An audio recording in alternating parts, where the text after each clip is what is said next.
Hi, I'm Adam Rutledge for my Persuasive speech, and this is my five-person audience.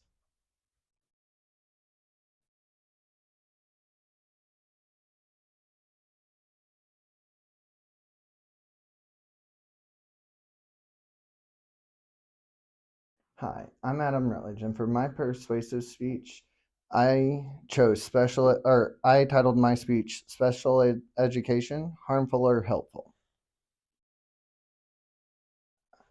So the basic thing that I'm going to be talking about is should children who have disabilities be separated from their general education classroom into a special education classroom? The five articles I found were students with intellectual disabilities should not be segregated from their peers by E.J. Bader.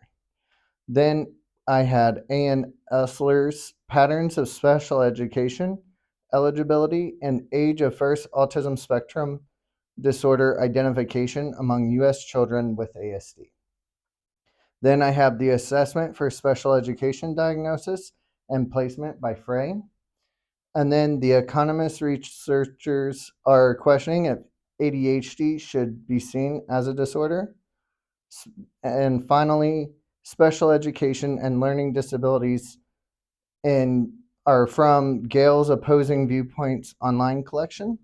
And after each of those articles, I'll also be talking about my perspective as a father of two children who are currently in a special education environment and how general education actually hurt them. And now that they're in a special education environment, they've actually flourished. So, first, we'll talk about students with intellectual disabilities should not be segregated from their peers by E.J. Bader. In the 2020-2021 school year, there were approximately 7.2 million children diagnosed with some form of a disability in the education system. Most children have an intellectual or developmental delay, which is IDD. The article speaks about how most students with IDD are in a classroom with only other students with IDD for a vast majority of the day.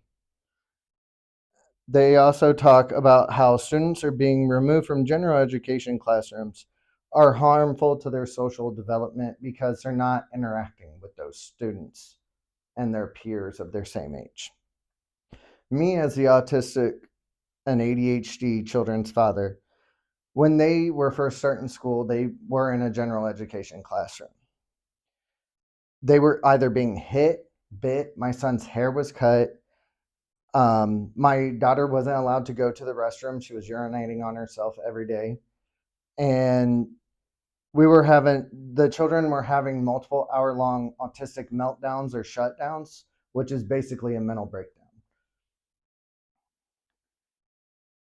Next, we're going to look at the patterns of special education eligibility and the age of first autism spectrum disorder or ASD identification among children with ASD by Essler, Sample, Hall, Harris, Rice, Poinier, Kirby, and Wiggins.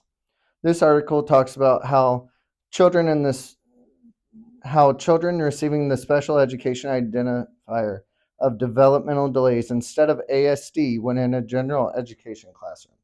That actually happened with my daughter. When she first got her evaluation, they said she only had developmental delays, and she stayed in a classroom for another 2 years where she was still, like I said, urinating on herself.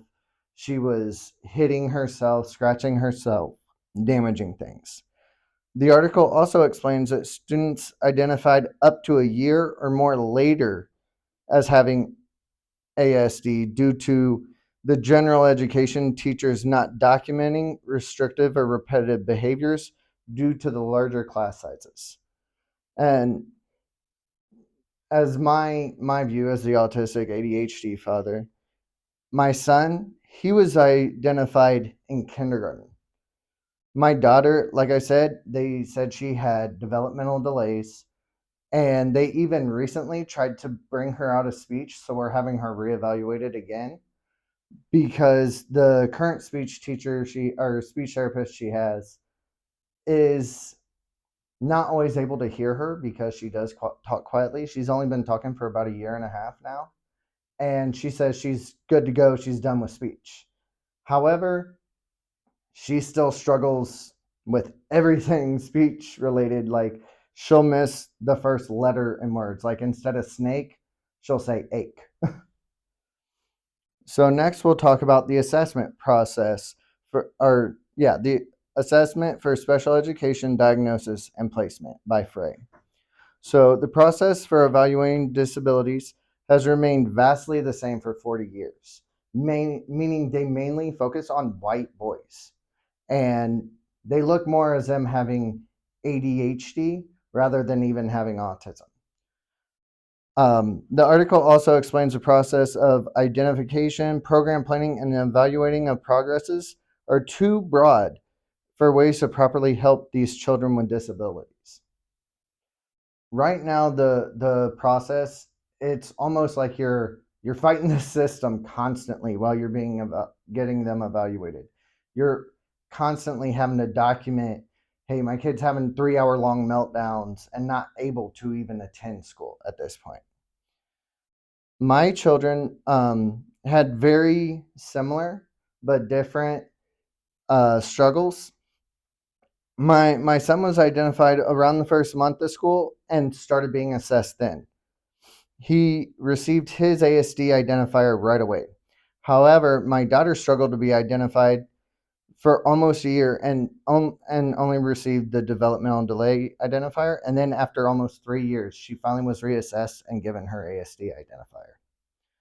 So next we'll look at researchers are questioning if ADHD should even be seen as a disorder from The Economist. This article talks about how ADHD is more of a neurological issue than just being executive dysfunction.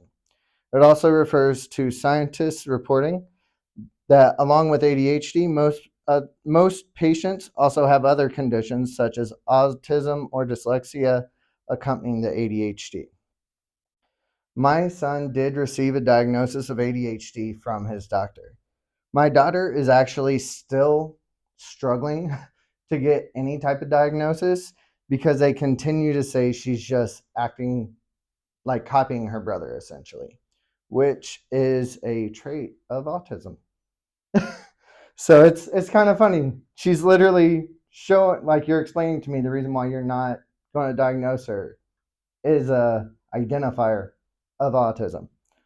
So next we're going to look at special education and learning disabilities from the Gale Opposing Viewpoints online collection.